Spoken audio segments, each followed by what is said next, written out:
if you're not very practiced, like a lot of these players, like they focus on a specific role, and from there they also focus on specific heroes. Like especially mid players, really is a popular one where a lot of mid players are known for really specific heroes, and usually their hero pool is a little more limited than others because they're really trying to master some of these more popular ones. And so there are some like everyone can really play if they really need to, but things like Invoker, for example, like not every mid player can play Invoker. That's not really an option for the team to choose because they just haven't really in-depth practiced it. They've just chosen not to. So it's interesting seeing a stat like that we just saw right there, where Tidehunter is the most picked hero with a very high win percentage, yet here we are in a game of Alliance versus Aster. It's been neither banned or picked, and we're 3 picks in right now, with another pick on either side to go. So, 10 seconds. You know, again, not every team thinks that certain heroes, no matter what the stats may say, they're maybe just not the most comfortable with it. It doesn't fit the vibe or the strategy of what they want to play. Tidehunter is usually an offlane hero, an offlane core that is all about initiating. He's also very tanky, as we've talked about, and he's got that Ravage ability that, you know, really can change the team fight. It stuns everyone around him in a pretty large radius. But yeah, not going to be seen here from the looks of it, at least yet. I guess Alliance could still use an offlane, so maybe. But anywho, so there's that. Snapfire is actually very popular too, and yeah, we've seen a lot of IO ourselves. Not surprising to see him up there. Most of the popular heroes, though, are support heroes. That tends to be the case, usually. And then Lycan's up there, though, too. So Lycan has actually been seeing a little bit of popularity this event. He's one that was banned this game, as we saw. So yeah, it's always interesting to kind of see how the picks and bans are going. Ember Spirit's 5-0 so far in the tournament. And we do have Alliance playing Ember Spirit right now, so let's see if Limp, who's likely the one to play it, if he can keep that trend up. All right. 10 seconds. Man, Mars is 10 games played, but only won 2 of them. Yikes. 5 seconds remaining. Yeah, so the stats are really fun to look at, especially, you know, after the group stages, how it all played out there. But turn to ban. All right. So, one more ban on either side, and then we get the final picks. It will be Alliance overall is going to have the final pick, and that is also something we haven't talked about too much yet, but where the first pick as well as the first or the last pick and how significant that is. In this game, Aster had the first pick, which means Alliance gets the overall last pick. Having first pick is pretty significant for really obvious reasons. You know, it allows you to choose from any hero outside the ones that got initially banned, the 4 heroes in total that got initially banned, but, you know, it kind of allows you to start the theme of your draft without having the other team impacted too much. So they did the IO pick there. But the final pick is also very significant in that you get to see what the other team's doing. Like, there's no more secrets, right? It's like literally, okay, you know what 5 heroes are playing. There's no more bans. You get to just choose a hero. And that could set you up for a strong finish in terms of, do you see that they're maybe lacking some stuns or whatever? So it's like, okay, let's pick a Storm Spirit mid, right? Because he's going to be able to freely roam around and do his thing. So it's just ideas like that, and we'll see how Alliance finishes off here. They could go a couple of directions. They do have a couple of heroes that are pretty versatile. That's another thing with earlier picks of thank you, Lena Grave. As I just got finished talking about, support is fucking awesome right now with everything going on. So really appreciate the $5 donation right there. Thank you. Nubberish, what prediction do I have on this one? We'll see with the draft. We'll see how I'm feeling at the very end. But Alliance, a hero like Tiny, for example, is a great hero in terms of picking up early because he doesn't necessarily give away too much. He could either be played as a position 4 support, or he could be played as a position 1 carry, safe lane. He could even be played off lane, we've seen before. He could be played mid. I mean, that wouldn't be completely out of the question. So Tiny is a great first pick because it really doesn't give away a whole lot yet as far as what you're going to be doing this game. Faceless Void. Are we going to see an annihilation? Yes, we are. There you go. Faceless Void for Aster for their final pick. Interesting lineup. And I'm saying that because, okay, so Faceless Void 10 seconds. the Chronosphere, we remaining. talked about the impact of the longer cooldown ultimate and how there's some of these 5 heroes seconds like remaining. Faceless that you really have to keep that in mind. As long as that ultimate's up, Choose you your want. hero. That's a great final pick, by the way. I'll get to that in a second. You really want to play around that, and when it's not up, you're maybe not looking to fight with the Faceless Void. But the team around the Faceless Void, it's interesting to me because they have a Doom and a Storm Spirit's cores that, yes, Storm Spirit obviously he's a ranged hero, but usually I feel like he wants to zip zap around and, lay his Q ability and stuff to be able to do damage to enemy heroes. But if that Chronosphere is down, they're not going to be able to assist the most into the Chronosphere, say like, a sniper would, for example, who just sits really far back because he's the last game and just snipes people. If he has a Chronosphere in front of him, he could just still do plenty of damage. So that's a curious idea to me, but it's likely going to be the concept of they don't care about that. The Faceless Void with an IO tethered to him, as long as he stays out of the Chronosphere especially, is going to be dealing plenty of damage within those. Now, this is a great final pick, though, for Alliance because... Hope I'm in good health. Thank you. Yeah, appreciate it. Yeah, no, feeling pretty good. Family's doing well and making the best of this unfortunate situation as of recently with losing the job, but, doing the full-time stream thing, having fun with it. But the final pick, Wraith King, mentioned this a little bit yesterday, but again to reiterate today, the big thing about Wraith King is he has the ultimate of reincarnation. He will resurrect in a team fight once he dies, as long as he has mana to do so, which I think it's like 20% mana. And especially earlier on in the game, that's not really going to be a concern. He will resurrect, and he'll be able to full life, full mana, or it's 180. It's a static number. Okay, it's 180 mana. But anyways, point is, he'll resurrect, he'll full life, full mana, and get to fight again. He's great against these big team fight ultimate abilities because, for example, Faceless Void goes in, he pops Chronosphere, kills the Wraith King. Okay, Wraith King's like, not a big deal. He comes right back up, Chronosphere's done, and suddenly Wraith King can do his damage. So that's where it's gonna force Aster to be really picky in terms of where and when they use that ultimate. Like the Chronosphere, like Doom as well. Doom's another one, right? Where his Doom ability, obviously the last thing you want to do is use it on a Wraith King pre-ultimate, because then he'll just resurrect and it essentially did nothing. So, yeah, really like that final pick. Nico Baby, the carry player for Alliance, going to be playing it here. And Aghanim Shard removes cost and adds... Oh, does it really? Oh, that's fun. So, the Aghanim Shard pretty much makes it that mana burn doesn't matter at all. Interesting. 30 seconds to battle.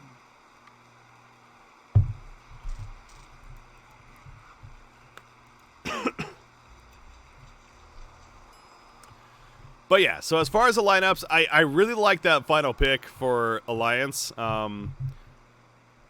The overall theme of Alliance's draft, who's playing the Weaver? It's FNG, so it is a support Weaver.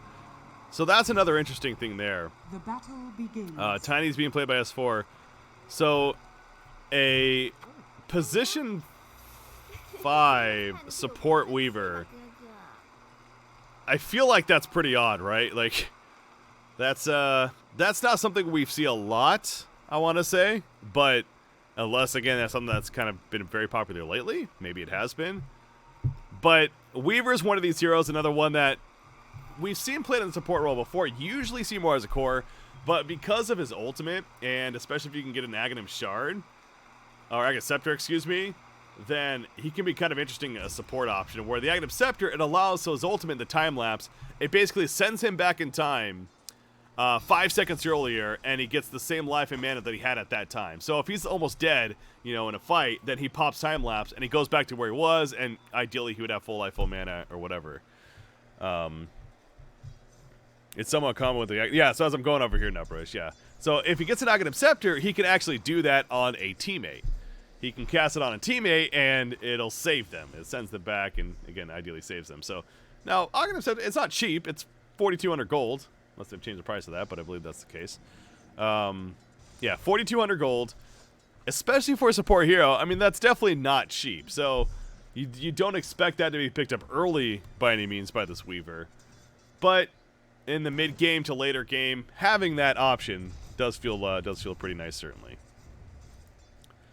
But I think this also might be a case of they might have been planning to run a Weaver carry, but because of how much they like the possibility of the Wraith King and what he's going to bring in the final pick, they chose to go the Wraith King and thus run a support Weaver. So, like, I don't think Alliance went into this draft being like, we're going to run a main support Weaver. Let's pick him up now. I might be wrong on that, but that seems like to me what may have happened here. But overall, I do like Alliance's lineup. Again, Limp playing the Ember Spirit, who apparently is 5-0 in this tournament so far. We were just looking at the stats there. Ember Spirit is undefeated as far as a hero goes. Going up against his brethren in Storm Spirit. Always fun to have a matchup like that. And yeah, again, the mid matchup, it's a fun battle to watch early on, especially because it comes down to the last hitting, but also that rune control. And you see the bottle. Mentioned this before, but that bottle, what it does, it not only gives you some nice regen, and we'll see a lot of mid heroes pick it up for that reason of the early regen on most heroes. You have it 3 charges total to use, and each charge gives you life and mana back. But it also allows you to bottle up the runes that spawn, the 2-minute power runes at each of these locations, right here and right here. It'll be a random spawn every 2 minutes. You bottle up, and that refills your bottle, but it also allows you to activate the rune at a time of your choice as well. So, yeah, bottle. Very powerful item in the early game. We see both Ember and Storm having it as a result. And right now, Storm Spirit is winning the CS battle. 17-5 compared to 16-3. That's a very important stat to look at, especially in the mid lane matchup. And when no hero kills are happen. So, yeah, slight advantage for White Album playing the Storm Spirit here. Bottom lane. Oh, that's where he's dead. Land him! He's gonna live. Oh, never mind. Okay, Hanskin able to run him down eventually and get the turn kill, but the first blood, which does give you a slightly bigger bounty, does go in favor of Aster, so never refuse gold given. That's actually pretty significant to keep in mind as well, even though that was an even trade of 1-for-1. Not only did they get the first blood extra bounty gold, but because they got the kill first, Io right there got the experience benefit, whereas Tiny did not get the experience benefit since he was dead when the Io was killed. Unless they've changed that mechanic, correct me if I'm wrong, I believe that's the case. I know stuff like that, though, is like, you gotta be careful saying when I haven't been really active in the game for a year and a half. Maybe they've changed how that works, I don't know. But to my understanding, that's how that works. Are fortified. Another comparison that's good to make is the safe lane carries for either team and how they're doing. 25-7 on the Wraith King. We got 18-3 on Monet playing the Faceless Void. So it is looking pretty good for the Wraith King there, as you have a bit of back and forth once again. Dark Willow, the support hero up here for the Doom. And that's what you see right here, these brambles that are down. That's her bramble maze. It essentially is something that she puts on the ground like that, and then if an enemy runs over it, they take damage, and they also get rooted in place for a short duration. They're going to just run down Doom. You see the bramble maze, but it's not going to matter. And I got to say, this support Weaver seems like is certainly doing a bit of work, and he's able to disjoint the auto attack right there. That's another ability, Shikuchi, that you can disjoint ability projectiles if you use that at the right time.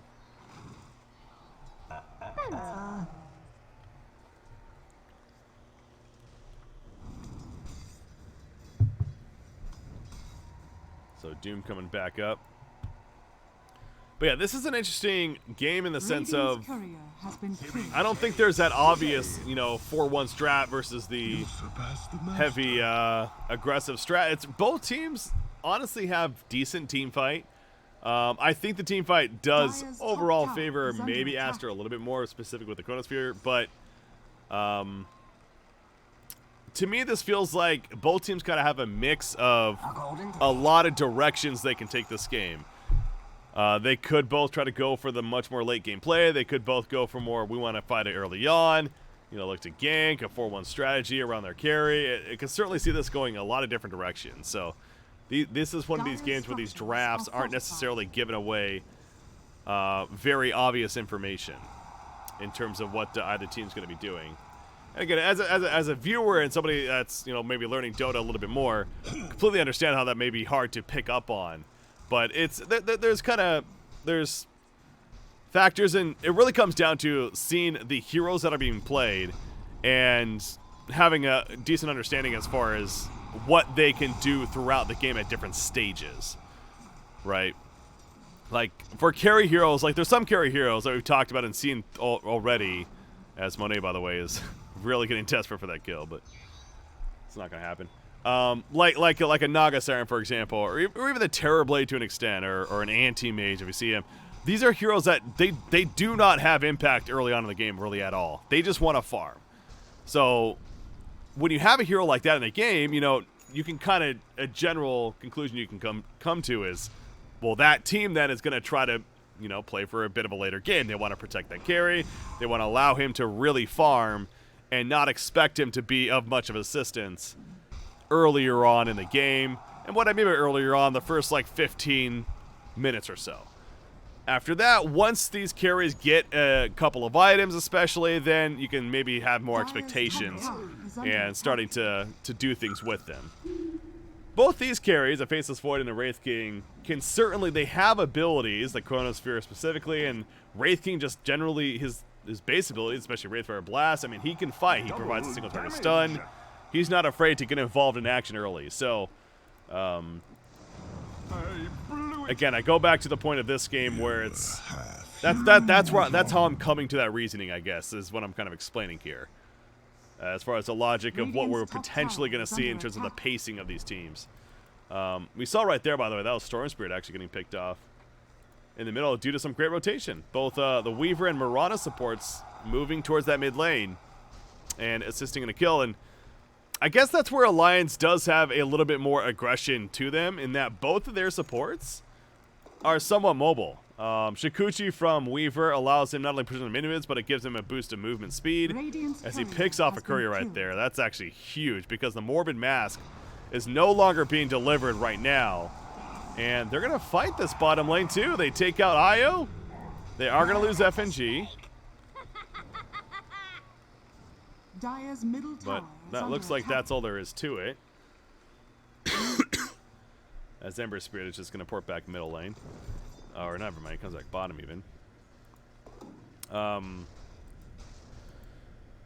was I going to say?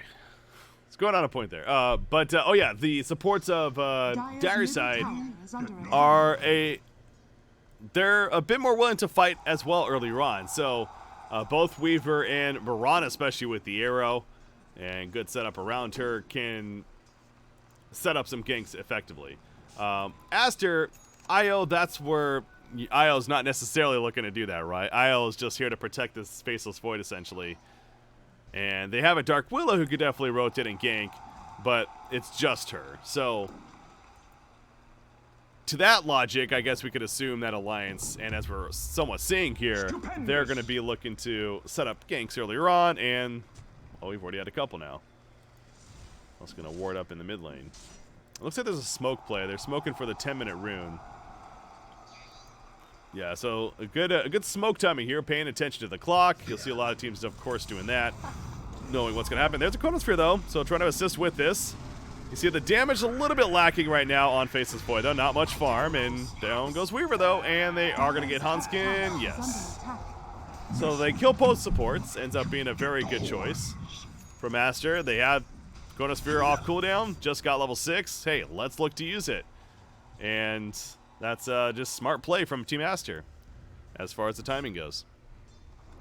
Oh yeah, that's something I was going to mention earlier. So we saw that Morbid Mask being delivered to Faceless Void earlier on. The courier got killed though with it on it, so he doesn't lose the item, but for the duration of the courier's death, which is at least a couple of minutes, he's not able to get that item. So essentially that's, 900 gold or however much that that item costs. Yeah, 900 gold, the Morbid Mask was just nullified for those couple of minutes. So big courier kill, but he ends up getting the full-on Mask of Madness, which is naturally a very good item on Faceless Void. As attack speed he really benefits from due to that passive. Radiant's top tower is under attack.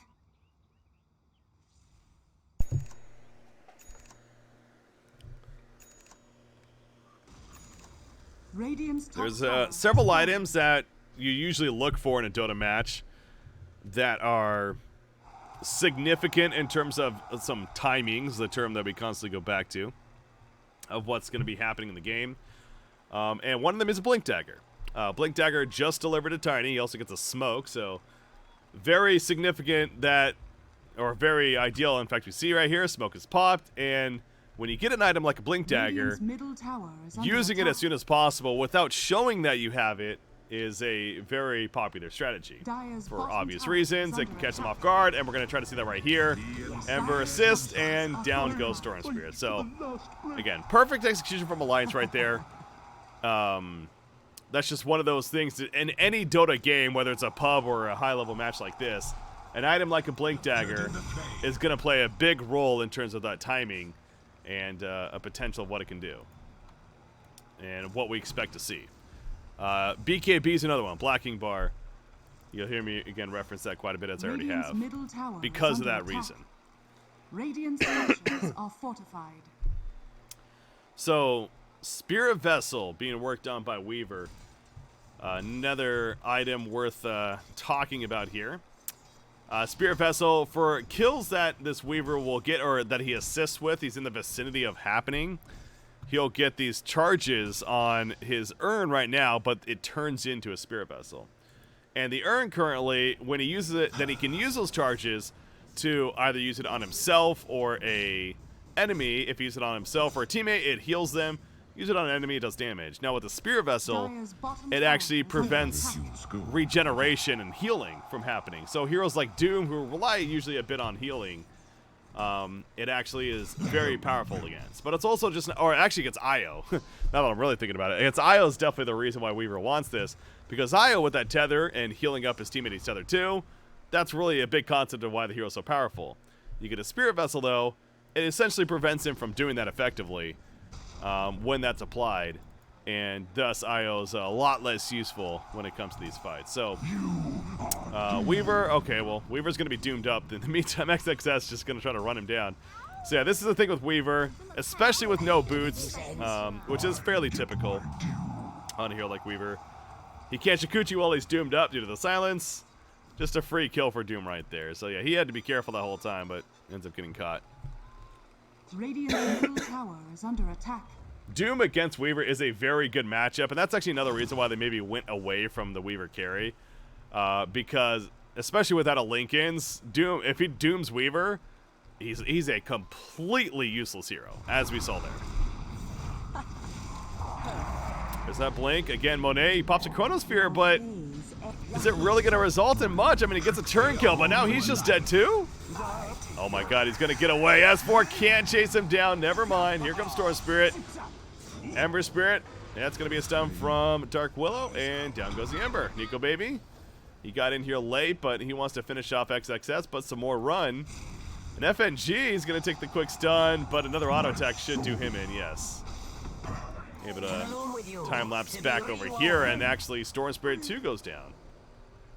So Alliance actually has a bit of a fight in them throughout that. And despite the early game not looking the greatest, they ended up pretty strong, especially killing the Storm Spirit.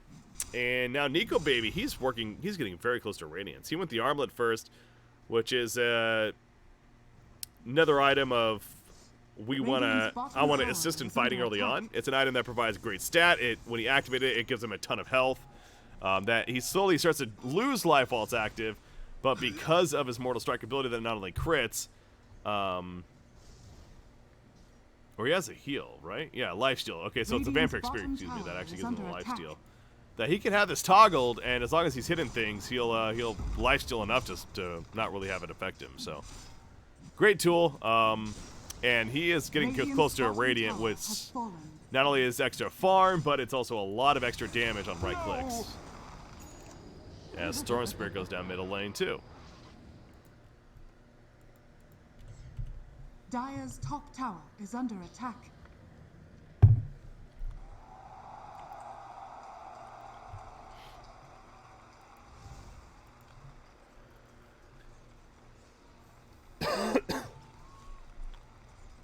Radiant Bottom lane, Doom. Radiant structures are fortified. No, he's gonna be fine, okay. Close call.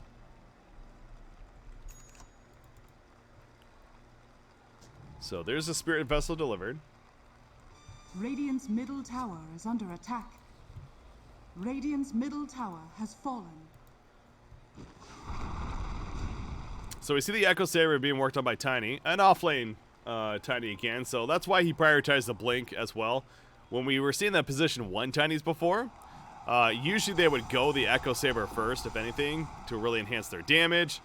But that's where, even though you play the same hero, the role that you're playing of that game can also be a determinant factor of how you play him, right? In terms of the item build especially. And again, being an offlane Tiny leans towards more as an offlane core usually would, of you want that really one or maybe a couple significant items that help your team get active early on. Or, you know, depending on the hero you're playing, or you could just be a nuisance against the other team and be annoying like a Timbersaw. But in Tiny's case, it's get that Blink Dagger as soon as possible, because that's their initiation. That's what they're relying on to get that big jump early on. And then they have heroes around it to follow. Here I am. Where's the party? Well, Weaver goes down, but again, worth reminding, it is a support Weaver. So, and what I mean by that is, if that was a carry Weaver that just got picked off right there, that would be a lot more of a loss for Alliance in terms of just the net worth that they're losing at that time. The gold bounty that the Radiant team would have gotten for that kill, experience, everything just would have been amplified. But it being a support Weaver and only having 4,300 net worth himself, he's down there at the bottom, it's not really a big kill. Because not only does he not give up as much, but he resurrects faster as well, because he's at a lower level than he would be if he was a carry. So it's, again, a lot of these things of when a hero dies on the map, there's definitely different levels in terms of how impactful that really was in the game. And for there, Alliance doesn't really care too much. Storm Spirit, he has picked off though. Monet, he's got Chronosphere, he's holding on to it for the time being, but this goes back to, because of the reincarnation, he doesn't want to commit to it early. Oh, the stun though. Oh no, he comes back up with the reincarnation, and down goes Monet. That is a pure example of why Wraith King is so good against Faceless Void. No Chronosphere was even used because he couldn't. If he used it initially, that essentially would have been a huge waste. Radiant structures are fortified. But credit to Alliance as well. They also spread out very well, because that's in a sense is kind of the counter to a Chronosphere, is just spreading out. And if he's going to commit to it, he ideally only hits one hero. So they basically ran away from the Wraith King and they said, if you want to use it, then, you know, go ahead. And Monet chose not to, which it made sense, but then we saw what happened in return. Dire's top tower is under attack. Meanwhile, FNG going down again, but like I said before, really not that big of a deal. It does give a little bit of a boost to Storm Spirit, which you don't want to just feed over and over again. And Storm Spirit with that Orchid now, it's easy to understand why he's able to get that kill. Again, the silence ability, very good against Weaver. If he can't Shikuchi, he is not the same hero. And especially with the, oh, that goes back to, so Weaver is one of the only heroes in the game you may see no boots built on. Boots built on pretty much every hero because, and some form of them, the upgraded boots, but everyone gets the brown marches early on because it gives you that move speed. That's naturally so important, right? And it should be pretty basic logic there. Weaver, though, he doesn't really care because he's got the Shikuchi ability on a 6-second cooldown that gives him a boost of movement speed while he's invis as well. You see he goes up to 550 movement speed, which is more than any boots would be giving you. And it's just not worth the investment for him. To spend 1,000 to 2,000 gold, depending on what boots some of these heroes get. Instead, he can spend that gold elsewhere. But when he's silenced, he can't use Shikuchi, which means he's basically a walking creep. Time is money. So, hence the easy kills. Dire's middle tower is under attack. Allies disappear.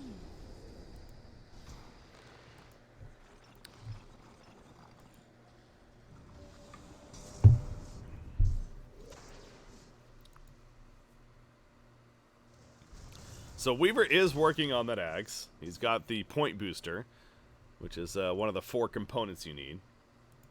But as we talked about earlier, the axe on Weaver Never refuse will gold allow given. him to use it on a teammate, which is the ultimate, that is, where it sends that teammate back Flames 5 will seconds in spread time. thrice. So if the Wraith King or Tiny is about to die, he puts it on them, and then they'll just full heal Radiant's and top tower is survive, under essentially. attack. You see here Aster going for a smoke play. Double damage rune happens to Radiant's spawn courier right next has to been them. Killed.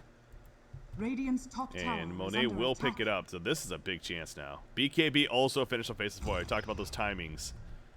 Oh, the smoke. They're going to get exposed, so they know something's up.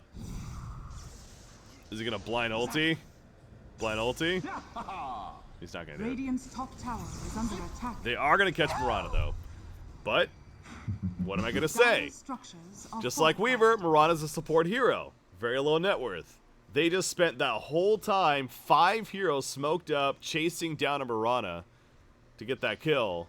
Double damage. She's dead for another 30 seconds, but meanwhile, Wraith King was pushing out bottom, or maybe it was Ember Spirit, but either way, they were farming elsewhere. But this is where it could be impactful if Aster goes for a Roshan. However, they're not doing it the fastest. Double damage is up for a while on Faceless Void, I will say that. But Alliance is not just going to give this up. So they're going to fight this. Chronosphere ready, remember. But again, Nico Baby, he knows that he's not just going to use it. And the Reincarnation going to be popped. But the BKB committed to that. It's going to wear off now. There's a Chronosphere. He catches 3. Oh, that's a big Chrono. They walked right into it. Oh, no. So that's what you don't want if you're Alliance. 3 heroes getting Radiant's caught in a bottom fight tower like that. is That's a under attack. no-no. And so now Wraith King, he's dead for 50. He does not have a buyback. Something else about the Radiance real quickly, by the way. It does also give him evasion, essentially. A 17% dodge chance against these melee attacks from Faceless Void. So that's another factor why it's really good. But didn't matter there. Storm Spirit got picked up by Tiny, but Tiny dies after. However, he buys back immediately. Storm Spirit also has a buyback, though. So it feels like we see this and almost say this every game, but naturally it's going to happen here. Guess what's happening? Roshan, we got a close game, 24 minutes in. Where are we at? Roshan pit. Both teams are fighting for this Roshan. They're using buybacks, they're using ultimates because of how significant of a swing it is with that Aegis. Storm Spirit, he still has 10 seconds. He might need to buy back here, though, if a fight breaks out. I have hit Roshan with my eyes closed.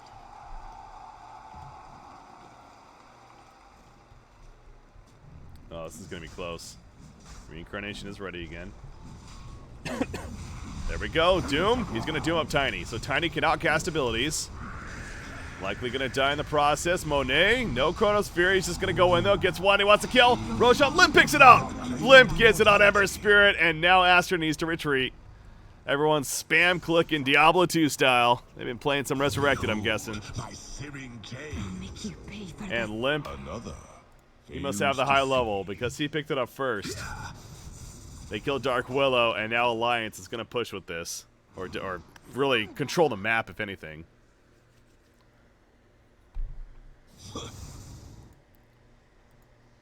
Yeah, very significant. Get that kill. Radiant's middle tower is under attack.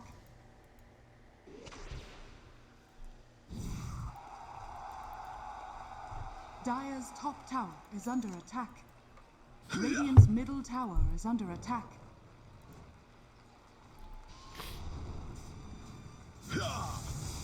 Dire are scanning. Man, Doom is actually farming very well, though, too. Oh, my gosh. Okay, he does have a Hand of Midas, so that makes a little more sense. Hand of Midas, an item that essentially is all about farm. 90-second cooldown. He can use it on an enemy creep, excuse me, or a neutral creep, and it gives him a boost of gold and experience. So he's been using that to keep his farm up and trying to be relevant. But again, it's one of those like that's also another thing, really, Radiant's as middle tower and I is completely under understand attack. it may be hard to understand over time. It's just when you know a little bit more about what certain heroes are capable of, especially, you understand that if Wraith King and Doom have the same farm this point in the game, that's to the advantage of the Wraith King still. And what I mean by that, because the way the Wraith King scales with a certain ability, specifically this Mortal Strike, the more damage he has up throughout his items, the more damage he's just going to do because of his passive. Where Doom, on the other hand, doesn't really have that scaling ability that ramps up because of the bigger and better items. They're still great to have. He just finished his Shiva's Guard, and it's still impactful, don't get me wrong, but in just comparison, it's not as significant as the Wraith King in the way he's scaling. So hopefully that makes sense, but Radiant's top tower is under attack. the point I'm Radiant getting to structures is that are Alliance, fortified. even though this is still somewhat even game, 4,000 net worth again, and you have Doom up there competing even close to the Wraith King, it feels like Alliance is still in a pretty comfortable spot. And I also go back to the Chronosphere, as I said from the very beginning. It's kind of a funky lineup to have around the Faceless Void Chronosphere. They don't have these big damage dealers to hit into the Chrono that they could have potentially had. Like, again, the example of like a Sniper, a Troll Warlord, or, you know, any of these kind of ranged heavy damage dealers that could have DK and ulti for, like Where's the party? a Viper. You get the point. All these potentials. Radiant are scaling. Let the fun begin. VP lost. Who are they playing? Anyways, jump here. BKB's going off. Nobody died yet. XXS, he got really low though. He dooms up the Ember Spirit. Okay, but Ember, remember, he still has that Aegis. Although it's getting low, it's only got about 18 more seconds on it. You see, Aster, they don't want to fight this, though. They just doom up and they run. Whenever you're using a doom like that to then run away, you know you're not in a good spot. And actually, he still has a full minute remaining. I couldn't see it because he was silenced there. But now, so the Axe is finished on Weaver. Again, stressed about this item earlier, how this is a support Weaver. Going to get the Axe. It was going to take a little bit, but here we are, 29 minutes in. He has an Axe. So all these second lines between the Reincarnate, the Axe from Weaver. Again, Chronosphere, as great of an ability it is, it's only really good if it's going to, you know, get the kill and they stay dead. Because once you use it, there's that 150-second cooldown before you're using it again, unless it gets something like a refresher, which is an item that it removes the cooldown on everything when you activate it. But that's a very costly item, and it doesn't provide much else.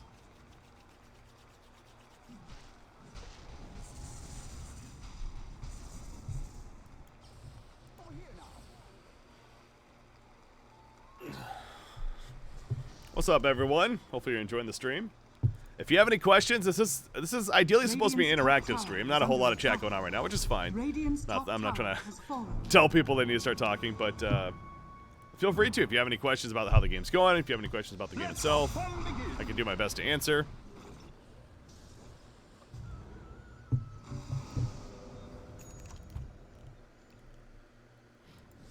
So we're now 30 minutes into the game. And I believe Basher just picked up by Wraith King. So yeah, he's going to go the Abyssal Blade. A couple reasons why this is a very good item. One, it's just the natural passive of it, the Bash. Self-explanatory. Chance on auto attacks to bash the target, which does bonus damage as well as stuns them for a 1.5 second duration.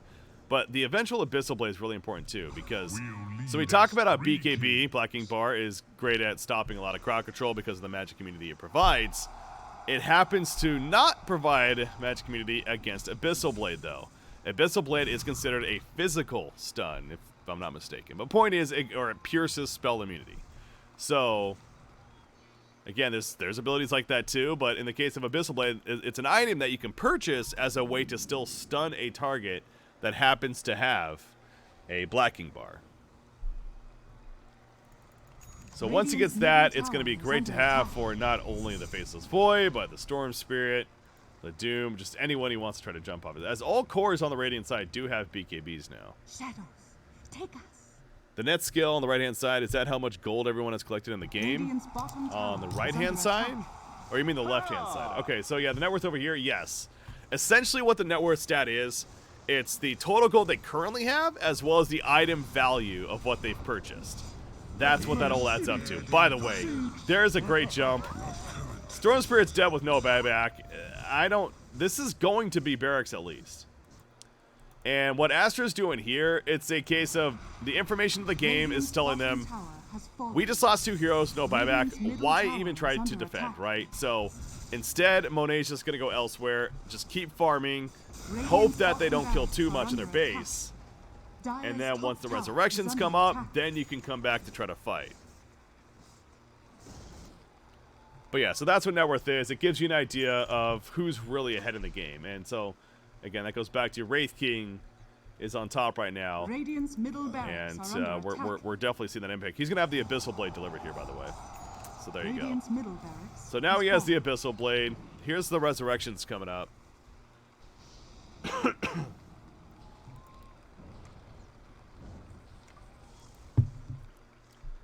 So the damage done. Alliance was able to get the racks down here. Once again, to stress what that means. Double damage room, by the way. Dear God. This Wraith King is going to be scary. And yeah, you know they want to fight. They're going to jump. They smoke. They pop. They go to Faceless Void. Are they going to kill him? No. He's able to walk away for now. Out comes a Chrono. He's going for Ember. It's not a lot of damage. He's going to actually rewind him anyway. So Weaver making sure to keep the Ember Spirit alive. As Weaver is going to fall, but that's a support. Not really going to care too much. By the way, Wraith King is wrecking face in the backlines. Wasn't even able to catch it. But the double damage Wraith King doing so much. And Faceless Void, he just isn't doing enough. It's as simple as that. Again, it goes back to Faceless Void, no matter how farmed he may be, by himself, he can't be the only one left to rely on dealing damage on those Chronos. And that's GG. Radiant's top tower has fallen. Alliance will take it. Good fight for them, and just happened to be a good find of the double damage rune. RNG a little bit, but even without a double damage rune, it probably could still end up as the same result there.